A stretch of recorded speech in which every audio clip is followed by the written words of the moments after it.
வணக்கம். நம்மளோட சிறகடிக்க அசைச்சிடல வரக்கூடிய எபிசோட் எந்த மாதிரி விஷயம் நடக்க போகுது சொல்லி நம்ம இந்த இடத்துல பார்க்கலாம். முத்து வந்து அந்த கதிரை பார்த்து பிடிச்சி கொடுத்து போலீஸ்கிட்ட இருந்து அந்த மொத்த காசையும் எடுத்துட்டு முத்து வீட்டுக்கு வராது. வந்த உடனே முத்து வந்து கத்துறாரு, இங்கே வாங்க ஒரு முக்கியமான விஷயம் அப்படின்னு சொல்லி முத்து வந்து சொல்லிட்டு இருக்காரு. அப்போ வந்து அண்ணாமலை எல்லாருமே வராங்க. விஜய் வந்த உடனே சொல்றா, என்ன நீ கத்துறது பார்த்தா ஏதோ கட்டுக்கட்ட காசு எடுத்துட்டு வரமே கத்திட்டு இருக்க, என்ன ஆச்சுன்னு சொல்லி கேட்டுட்டு இருக்காங்க. அப்போ வந்து முத்து சொல்றாங்க, மீனா அம்மா வாயில சர்க்கரை எடுத்து போடு அப்படின்னு சொல்கிறாங்க. அப்போ வந்து விஜய் வந்து என்னடா பேசிகிட்டு இருக்கேன்னு சொல்லி கேட்குறாங்க. அப்போ வந்து முத்து வந்து இனிமே அவங்களுக்கு புரியல, நீங்கள் சொன்னது 100% உண்மை தான் அப்படின்னு சொல்லி முத்து வந்து சொல்லிட்டு இருக்காரு. அப்போ அந்த அண்ணாமலை என்னடா முத்து சொல்லிட்டு இருக்க, என்ன ஆச்சு அப்படின்னு சொல்லி அண்ணாமலை வந்து கேட்டுட்டு இருக்காரு. அப்போ வந்து முத்து வந்து அப்பா அது வேற ஒன்றும் கிடையாதுப்பா, இந்த மனோஜ் பையன் வந்து ஒருத்தங்க இருந்து காசை தொலைச்சிட்டு வந்தான் பாருங்க கதிர்னு சொல்கிறவன், அவன் கிட்ட இருந்து காசை மொத்தமாக எடுத்துட்டேன் அப்படின்னு சொல்லி முத்து வந்து சொல்லிட்டு இருக்காரு. அப்போ அந்த அண்ணாமலை என்னடா சொல்லிட்டு இருக்க அப்படின்னு சொல்லி அண்ணாமலை கேட்டு இருக்காரு. அப்போ வந்து மனோஜ் டே யார் இந்த கதிரியா பார்த்தேன்னு சொல்லி கேட்குறாங்க. அப்போ வந்து முத்து வந்து டே அவனே தான்டா, நான் ஒரு ஃப்ரெண்டு வீட்டுக்காக போயிருந்தேன், அவன் வீடு வாங்க போகிறேன் அப்படின்னு சொல்லி என்னை வந்து கூட்டிகிட்டு போனான்.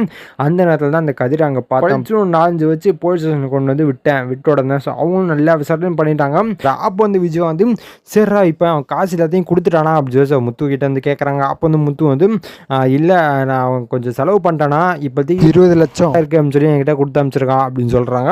அப்போ வந்து மனோஜ் வந்து அது எப்போ அவனை நம்ப முடியும் அப்படின்னு சொல்லி கேட்குறாங்க. அப்போ வந்து முத்து வந்து தம்பி நீ தான் கேட்பேன்னு நல்லாவே தெரியும், அதுக்காக தான் நான் மொத்தமாக டாக்குமெண்ட்டை சைன் வாங்கிட்டு எடுத்துகிட்டு வந்திருக்கேன் அப்படின்னு சொல்லி முத்து வந்து சொல்லிட்டு இருக்காரு. அதே மாதிரி முத்தும் எடுத்து காமிச்சு கொடுக்குறாங்க, இதோ பாருங்க அப்படின்னு சொல்லி கேட்குறாங்க. அப்போ தான் மனோஜ் சொல்கிறாங்க, சரிடா நீ அவனை பார்த்த உடனே நான் கூப்பிட்டுருக்கணும்னா வேணாமா அப்படின்னு சொல்லி மனோஜ் வந்து கேட்குறாரு. அப்போ வந்து முத்து வந்து சொல்கிறாரு, ஆமாம் இப்போ அவனை போய் பார்த்துட்டு இந்த அன்னைக்கு கண்ணில் அடி போட்ட மாதிரி அவனை பார்த்து ஓடி போய் மூக்க உடச்சிட்டு வர போகிற அப்படின்னு சொல்லி முத்து வந்து கலாய்க்கிறாரு மனோஜ். அப்போ வந்து மனோஜ் சொல்கிறாங்க, இங்கே பாடுறா பியாச்சோட தான் நடக்கும், அதுக்குண்டு எப்போதுமே அப்படி நடக்குமா என்ன அப்படின்னு சொல்லி மனோஜ் வந்து கேட்டுட்டு இருக்காரு. அப்போ வந்து முத்து வந்து எல்லாம் இருக்கட்டும், இப்போதைக்கு 20 லட்சம் இருக்கு அப்படின்னு சொல்கிறாங்க. அப்போ வந்து மீனா வந்து சரிங்க இப்போதைக்கு இதாச்சும் கிடச்சிருச்சு, அப்புறம் 10 லட்சம் எப்போ தரேன்னு சொன்னார் அப்படின்னு சொல்லி மீனா வந்து கேட்டுட்டு இருக்காங்க. அப்போ வந்து முத்து சொல்கிறாங்க, அது தெரில மீனா அவன் செலவு பண்ணிட்டேன் அப்படின்னு சொல்கிறான், போலீஸ் விசாரணை பண்ணிட்டு என்ன விஷயம் சொல்கிறேன் அப்படின்னு சொல்லியிருக்காங்க, நம்ம ஆனால் வெயிட் பண்ணி பார்ப்போம் அப்படின்னு சொல்லி முத்துன்னு சொல்கிறாரு. சரிங்க அப்படின்னு சொல்லி மீனா சொல்கிறாங்க. அப்போ வந்து முத்து வந்து சரி மீனா இந்த காசை எடுத்துகிட்டு போய் அப்பா கிட்ட கொடு அப்படின்னு சொல்கிறாங்க. அப்போ வந்து மனோஜ் சொல்கிறாங்க, அது எப்படி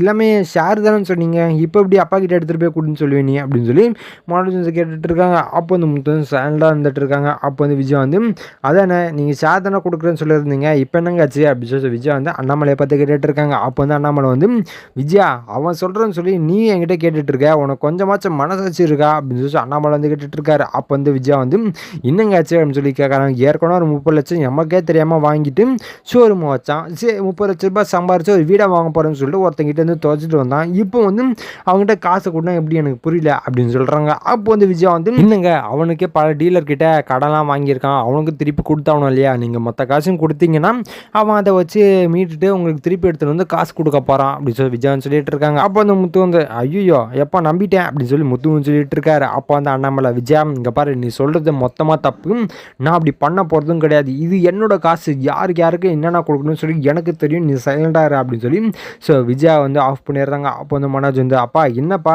கொஞ்சம் காசு கொடுங்க நான் திருப்பி கொடுத்துறேன், ஏன்னா ஏற்கனவே நான் கடன்லாம் வாங்கியிருக்கேன்ப்பா அந்த வீடுக்கு வீடு வாங்கணும்னு சொல்லி நான் எப்படியாச்சும் கொடுத்துட்றேன்ப்பா, அந்த கடைக்கான வர டெய்லியும் வந்து கேட்டே இருக்கான்ப்பா, ப்ளீஸ்ப்பா கொஞ்சம் காசு கொடுங்க அப்படின்னு சொல்லி மனோஜ் வந்து கேட்குறாரு. வந்து முத்து வந்து சரி அவன் என்னென்ன பேசுறது நம்ம வெயிட் பண்ணி பார்ப்போம் அப்படின்னு சொல்லி முத்து வெயிட் பண்ணிட்டு இருக்காரு. அப்போ அந்த அண்ணாமலை வந்து இல்லைடா அதெல்லாம் தர முடியாது, 3 பேருக்கு நான் பிரித்து தான் கொடுப்பேன், அந்த 10 லட்ச ரூபாய் வந்ததுக்கு அப்புறம் தான் நான் பிரித்து கொடுப்பேன், இப்போதைக்கு நான் கொடுக்க மாட்டேன் அப்படின்னு சொல்லி நினச்சிட்டு இருக்காங்க. அப்போ வந்து ரோஹினி வந்து அங்கிள் கொஞ்சம் பார்த்து பண்ணுங்க அங்கிள், இவருக்கே கொஞ்சம் கடன்லாம் இருக்குது, அது இல்லாமல் ஹாஸ்பிட்டல்லாம் ஸோ அட்மிட் ஆகிட்டு பிஸ்னஸை கொஞ்சம் ஒழுங்காக பார்க்க முடியல, கொஞ்சம் எப்படியாச்சும் கொஞ்சம் ஹெல்ப் பண்ணுங்க அங்கிள் அப்படின்னு சொல்லி ஸோ ரோஹினி சொல்லிட்டு இருக்காங்க. அப்போ வந்து மனோஜ் வந்து ரோஹினி நீ போதும் உங்ககிட்ட யாருமே எதுவும் பேசலை, நான் அப்பா கிட்ட பேசிட்டு இருக்கேன், அப்பா எனக்கு பதில் சொல்லிட்டு இருக்காரு, அவ்வளோதான் நீ தேவையில்லாமல் இதுக்குள்ளே வராது அப்படின்னு சொல்லி மனோஜ் வந்து என்ன பண்ணுறாங்க டக்குன்னு ஆஃப் பண்ணிடுறாங்க. ரோஹினி சைலண்ட் ஆடுறாங்க. அப்போ வந்து முத்து சொல்கிறாங்க சரிப்பா நம்ம பார்த்துக்கலாம், நீங்கள் அந்த காசு எடுத்துகிட்டு போய் வைங்க அப்படின்னு சொல்லி முத்துவும் அனுப்பி வச்சிடறாரு. ஸோ இதுக்கப்புறம் எந்த மாதிரி விஷயம் நடக்க போகுது சொல்லி நான் அடுத்த வீடியோவில் உங்களுக்கு அப்டேட் பண்ணுறேன். ஸோ அது வரைக்கும் நம்ம சேனல் சப்ஸ்கிரைப் பண்ணி பக்கத்தில் பெல் ஐக்கன் பண்ணி வச்சுக்கோங்க. நன்றி வணக்கம்.